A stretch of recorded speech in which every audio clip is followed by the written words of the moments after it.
시편 119편 17절부터 24절까지의 말씀,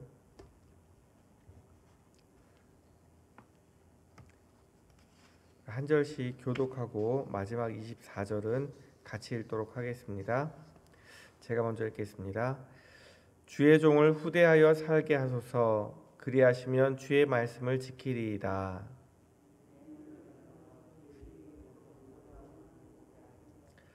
나는 땅에서 나그네가 되었사오니 주의 계명들을 내게 숨기지 마소서.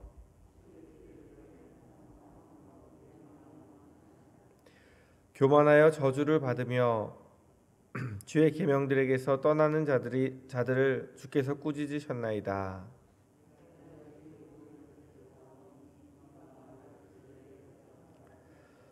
고관들도 앉아서 나를 비방하여 싸우나 주의 종은 주의 율례들을 작은 소리로 읊조렸나이다.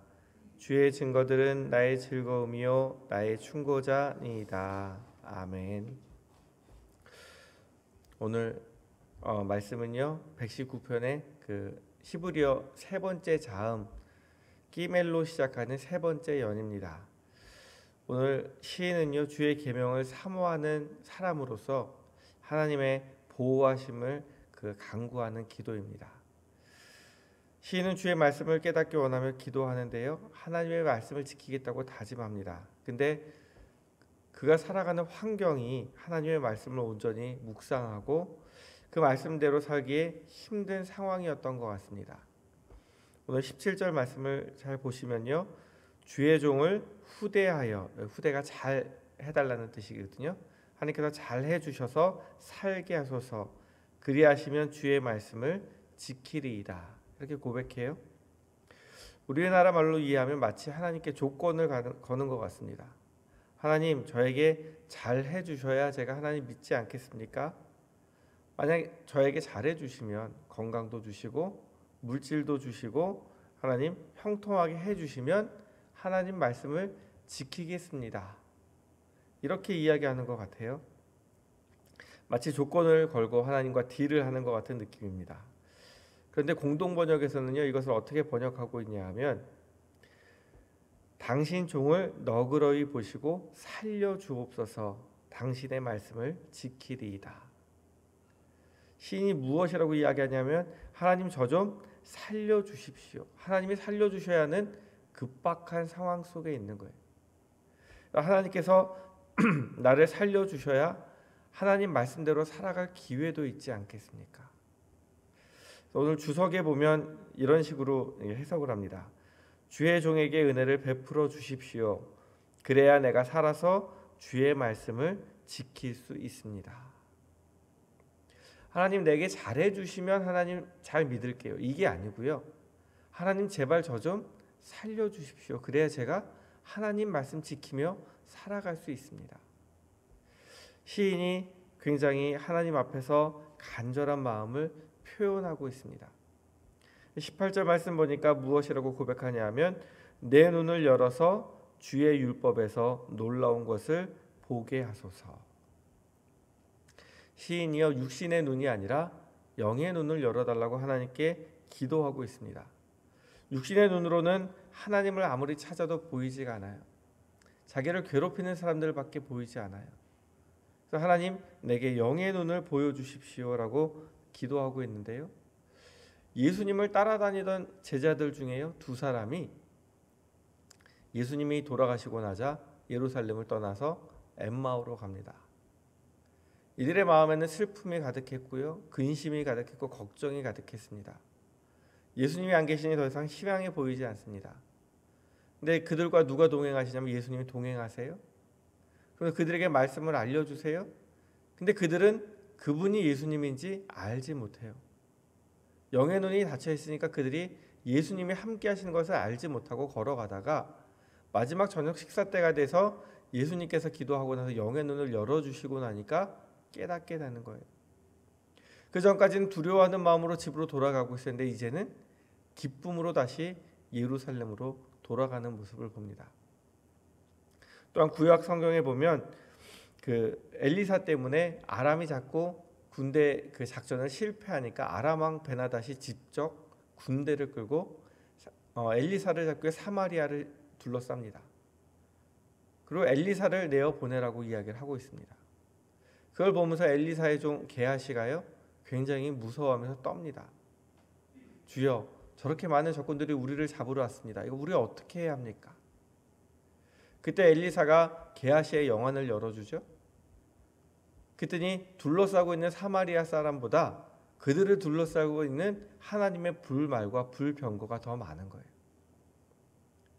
엘리사를 지키고 있는 불말과 불병거를 보고 나니까 게하시의 두려움이 사라지고 있는 거예요.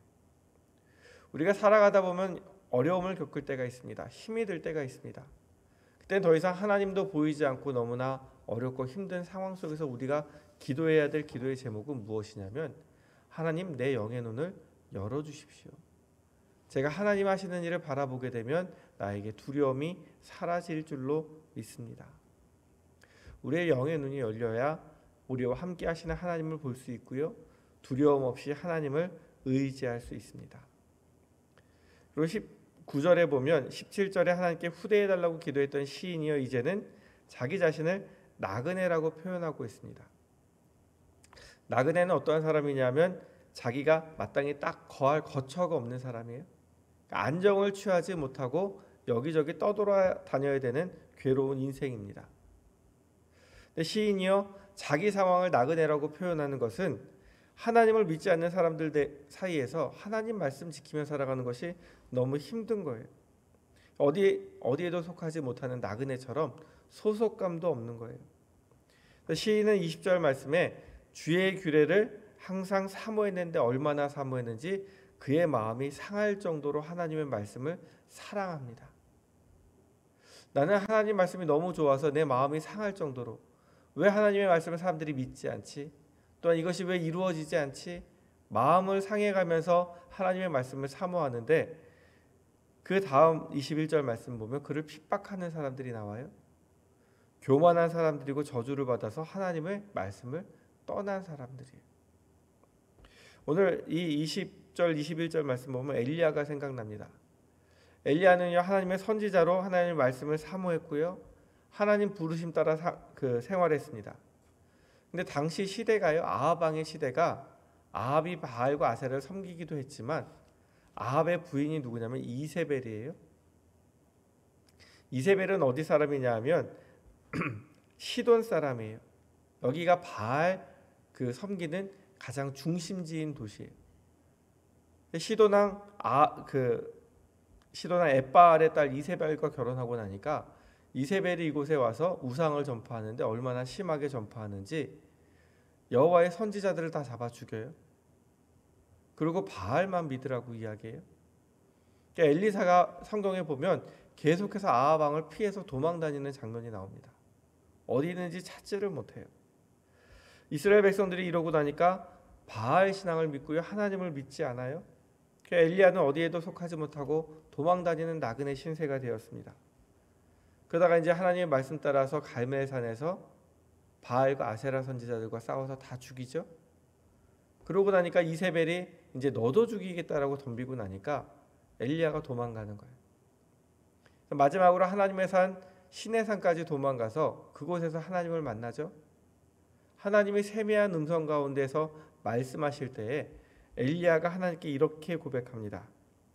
내가 만군의 하나님 여호와께 열심히 유별하였사오니, 아까 내 마음이 상하도록 하나님의 율법을 사모한다고 얘기했죠. 만군의 하나님 여호와께 열심히 유별하였사오니 이는 이스라엘 자손이 주의 언약을 버리고 주의 제단을 헐며 칼로 주의 선지자들을 죽였음이오며. 교만하고 하나님을 떠난 자들이요, 하나님 믿는 사람들을 핍박하고 있는 상황이에요. 그래서 엘리야의 마지막 고백이 무엇이냐면 오직 나만 남았거늘 그들이 내 생명을 찾아 뺏으려 하나이다. 하나님이 이제 하나님 믿는 사람이 저밖에 남지 않았어요. 하나님을 사랑하는 그 마음을 갖고 있는 사람은 저밖에 없어요. 저 너무나 힘들어요. 이렇게 고백하고 있는 거예요. 물론 하나님이 엘리야 말고도 7,000명을 남겨두셨다고 이야기하시지만 엘리야 심정에는 속할 데가 없이 자기밖에 하나님 믿는 사람이 없다라고 생각을 하고 있는 거예요. 오늘날 이런 핍박은 없습니다. 근데 하지만 세상 사람들은요, 이 당시와 똑같이 색안경을 끼고 예수 믿는 사람들을 쳐다보고 있습니다.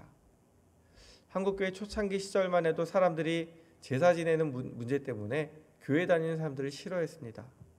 예의가 없다고. 그러나 한편으로는 인정했습니다. 저 사람들은 참 바르게 산다고. 교회가 부흥하던 시절만 해도 부모들이 어떤 마음이 있었냐면 아이들은 교회 가서 배워야 더 제대로 자랄 수 있다고 생각해서 교회는 안 다니지만 아이들을 교회에 보냈습니다. 근데 요즘 상황은요, 교회 다니는 부모들조차도 교회에 잘 보내지 않으려고 해요. 세상 공부가 더 중요하고요, 세상 인식도 좋아하지 않습니다.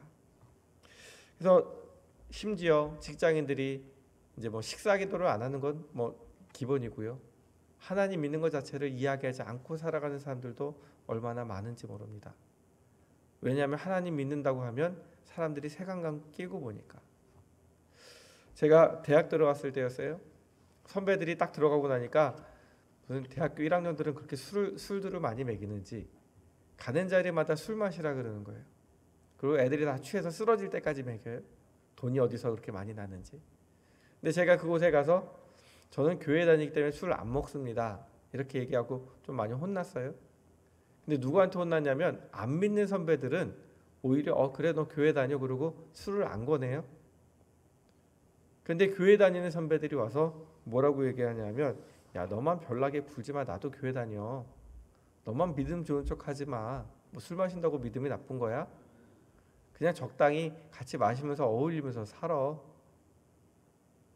안 믿는 사람들은 이야기 안 하는데 오히려 믿는 사람들이 와서 핍박해요.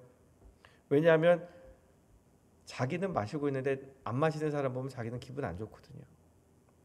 그러니까 어설프게 자기 믿으면 자기 합리화를 하면서 하나님 말씀대로 살려고 하는 사람들을 인정해 주는 것이 아니라 오히려 깎아내리는 모습을 보게 됩니다. 오늘 21절 말씀에 나오는 사람들이요, 하나님을 모르는 사람들이 아니에요. 하나님을 알고 율법을 알았지만 그것을 지키지 않고 떠난 사람들이에요. 그들이요, 하나님 말씀보다 자기 생각이 더 옳다고 생각해요.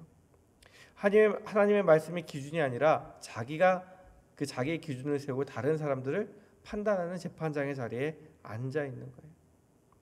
22절에서 24절 말씀 보면 비방과 멸시를 내게서 떠나게 하소서, 고관들이 앉아서 나를 비방하였습니다.